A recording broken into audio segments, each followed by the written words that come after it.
Yo, it's your boy Daydream. It's your boy Dwade. We're here For the 23rd, 24th. 23rd, 24th. Man, we can't even count no more. He usually the one keeping count. It's 24th. It's 24th. I think it's 24th. I think it's 24th. I think it's 24, man. Well, we definitely know after this video, but we wanted to talk more about, just more, the last episode we discussed the Lakers a lot because that's our favorite team of all time and will always be our favorite player, Kobe Bryant. Y'all definitely know that.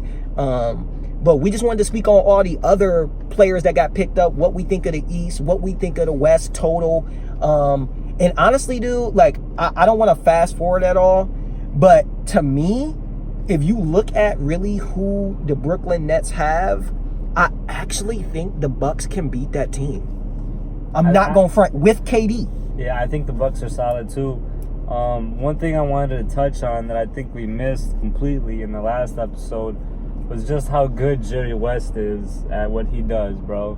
I think we talked about him as a player at the Lakers, but just the way he was able to get Kawhi and Paul George, I think it says a lot about how long has he been there? How long has he been the GM over there? Not that long, because before he was there, he actually built the Warriors dynasty. This is what I wanted to tell you, bro, and I've been telling you this. There's a few good GMs in the league that know what they're doing. They're not scared to go and make those moves. And then there's a few GMs who are just trash in the league. Jerry West happens to be one of those who I think are really good. And I just wanted to say his name because I don't think we mentioned it in the last video at all, except for the Lakers. If you ask me, man, I really don't think. I don't want to diss GMs. I just think at this point, we're so far into the social media age. We got phones, we got social media, we got email. We can watch a player we like highlights all day. I don't think that was a LA Clippers move. I low key think Kawhi really made them phone calls, and Paul George then was like, "Yo, y'all got to trade." But still, the GM is the one that signs off on it, and ultimately it's his decision. So if he's not feeling that player or whatever for whatever reason, then he's not going to. I mean, come on, man. Who not going to be feeling Paul George and Kawhi? That's not what I'm saying. For not even a max contract on either of them. That's not what I'm saying. He's built an all-around good team. You know what I'm saying? And the fact that the way he pulled off that trade was all Jerry West. You know what I'm saying? Because nobody saw that one coming except for him. He knew all along. That's why he had 2 max contract spots cleared out. That's true. They did. That is true. He had it completely clear. And I mean, he got him for what, 140? How can you not say GMs matter when he's also the same guy who built the Warriors team before they had their little thing going? I mean, they kind of built that through the draft, though, and a draft. But Jerry trade. West was there. He's the one that made the decisions. You know what I'm saying? He picked the players. That's what I'm saying. He sees talent. Lou Williams, he picked up that Hero guy who I keep talking about. These guys are Montrezl real. Harrell. Yeah, man, these guys are see, real. I don't honestly. I'm excited to see how that next season works because I think you guys will be very surprised to see that. I'm not commending the Raptors too much. They were top 3 in the East for I don't know how long with DeMar DeRozan, and they replaced him with Kawhi Leonard, a top 5 player in the world on anyone's list. So at the end of the day, I think y'all gonna be surprised to see this year that Toronto team. Y'all gonna be like, man, that was a good team. After watching Montrezl Harrell and stuff, listen to the guys y'all mentioning. Now Montrezl is nice; he got a nice game, but you guys are immediately asking these players to go from first round playoff dudes to ships, and they don't even get down like that. And I'm gonna keep it straight 100 with you.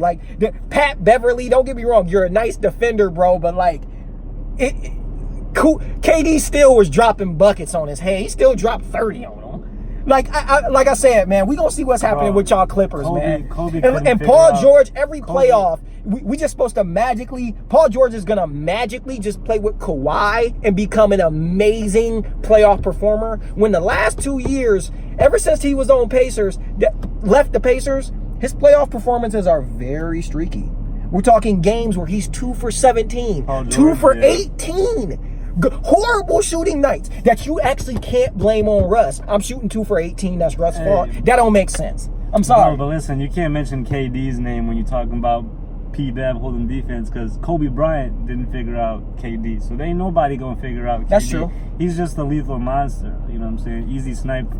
Oh, it's going to be once that starting 5 with Pat Beverly on the court, Kawhi and Paul George, I will give y'all this.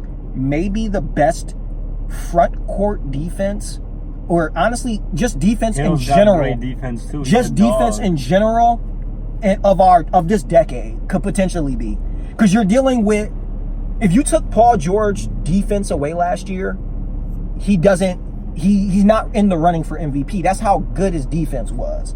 He was on another level defensively. And now you got Kawhi, who strips flat out Hall of Famers of their powers. Literally. So, and then Patrick Beverly, I mean, it's unspeakable. I mean, he's arguably the best point guard defender in the league. We could debate that. Avery Bradley's up there. And I mean, it's going to be beautiful to have Avery Bradley. It's going to be fun to watch the Lakers play the Clippers, man. It's going to be dope. Oh, it's on. It's on. Bro, and I'm going to tell y'all right now, man, with these vets that LeBron got, Avery Bradley can shoot the three. If y'all leave him open, he's going to pop that bitch. And he's hit big shots for the Celtics. Big games. These players, they got been in big games. LeBron is about to really run it this year, man. Y'all better be ready. Because all that stuff y'all was talking last year, man, he back to just dead all that. He averaged more points, rebounds, and assists last year than like his best years in his career. Who, bro? Yeah. 27, 8, and 8. I mean, he's doing the usual. Yeah. He's doing that boy, literally he's out like year 17. I mean, even if they gotta sit him a few times, we just want to enter the tournament, as in the playoffs. 7-game series, go ahead, take the first 2 home games. Because the LA Clippers, we play in the same arena. So what's good, bruh? What's good? So, like, there's no home court, like, and I'm going to be honest, if the LA play Portland and stuff like that, like, just be realistic. There's some teams LeBron just ain't going to lose to in 7 games. That's it. And like, I'm gonna be honest, no offense, Damian Lillard, you're a great player. You and CJ McCollum are not beating the Lakers in 7 games. You lost to Anthony Davis and the Pelicans before in 5. Like, it was actually in 4. They got swept. Was it 4? They got swept. Proves my point, bro. With no one, I'm gonna be honest, Anthony Davis had no people to stretch the floor in those games, bro. Drew Holiday as your 3-point shooter and stuff. Like, there's no way you guys are going to beat actual, like, real team. Hey. That's why it's cool to watch. Congrats, Damian Lillard. You get paid, I think, the most in the league now. Congratulations. I respect you as a player. You will never get a championship with Portland. He'll be the greatest, but he'll be the greatest Portland Trailblazer to ever live. Okay. That's his goal. So, I mean, he's doing his thing. Shout out to him. But let's admit this, though. That's only because the duration you were on the team. If we actually go by the players that went through Trailblazers jerseys, you're probably still 3rd, 4th, or 5th. I don't know. We'll see. But the Trailblazers have had some really good players. I understand, but I mean, he's also a great player, so you can debate that. But I mean, he's a volume shooter that shoots like 42% from the field and about 37%. I wanted to talk about some of the new guys coming up in the league. I don't know if you've seen that guy from Miami, Hero. Was it Tyler Hero? He's been balling in the summer league. And also that guy I mentioned before in a couple podcasts ago, Carson Edwards of the Celtics. He's been balling, lights out shooting like I said he would be doing. And I'm excited to keep watching him. Watch out for him. Boston Celtics, Carson Edwards from Purdue, point guard, can shoot lights out. It's insane. How you think Boston going to do this year? With that guy, I hope he plays, man. Them 3, I mean, I don't think they're going to be as good as they were a couple of years ago when they had that run.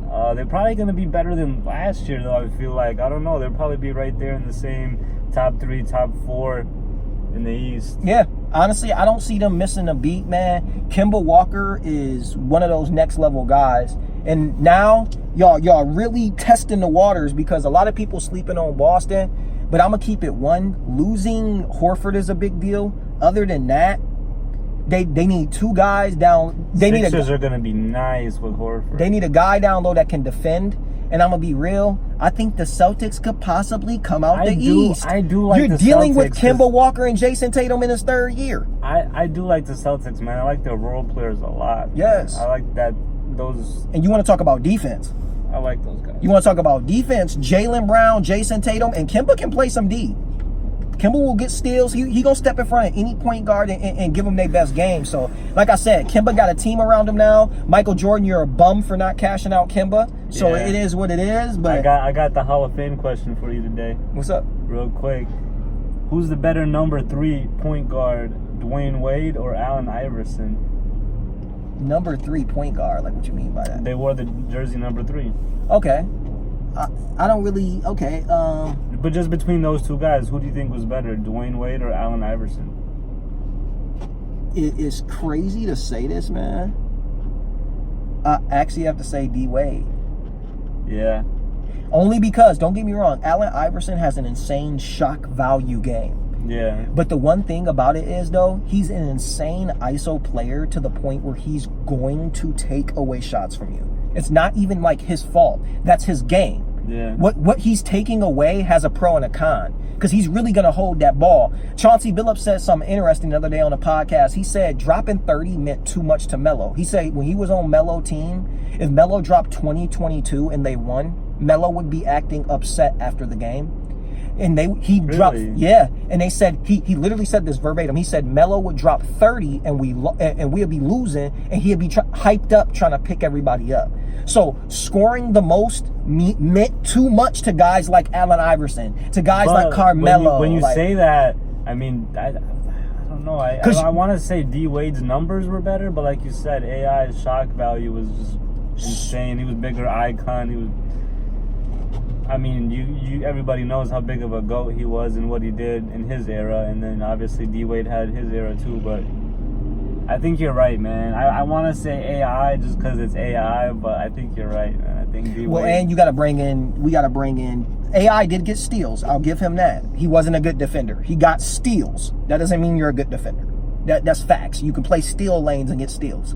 You can also give up a bunch of drives that's not counted on the stat board because you're playing steal lanes.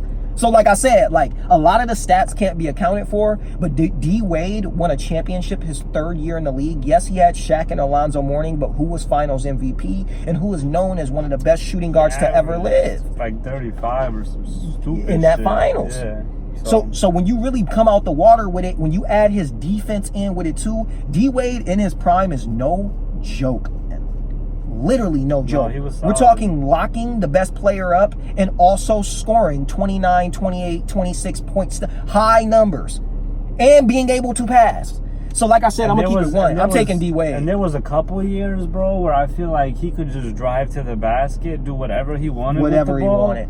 Whatever would he just wanted. go in, bro. Whatever he wanted. It was insane, yo. But on that note, I'm taking D-Wade. I'll take D-Wade too, but we all know what it is with Allen Iverson, man. He's one of the all-time greats. Absolute pound GOAT. for pound. Who won in one-on-one. One-on-one game. Best in their primes. It's tough. I really wish we could see one-on-one I games, know. bro. The I really dynamic do. is way different. We need the pay-per-view. I feel like one-on-one is like, and it also depends. Does it make it take it? Does it make it give it? That's a big deal about it. Momentum is huge. Make it take it, I think D-Wade is winning.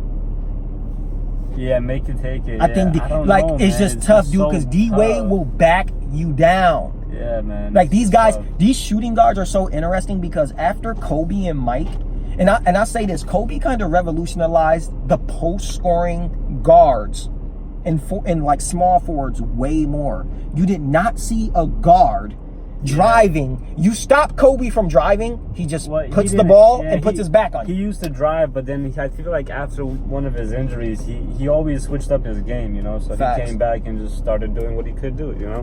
Well, and I mean, even that, like when that becomes, I think when he became an elite scorer is when that became a legit part of his game. He drive on you, you stop his drive, and guess what? I'll just put my back on you. We'll do a whole nother package. It's like that many offensive packages, and if you notice, that's why Kawhi was so good this year. He had a lot of offensive packages, like a whole post game, a whole fadeaway package. This dude got mad moves he doing within different stuff. He was playing like Kobe. Yes. When I saw him in the playoffs, the way he was holding the ball, as much as he was holding the ball and shooting as much as he was shooting, even though he was doing it probably at a higher efficiency than Kobe was, it just reminded me of a lot. Well, you know who he trained with the summer before he won this final? Yeah. Yeah. Kobe Bean Bryant. So don't forget that. Hey, on that note, though, we're out this joint. We gone. Hoops in the whip. Let's get it. Stay tuned for more.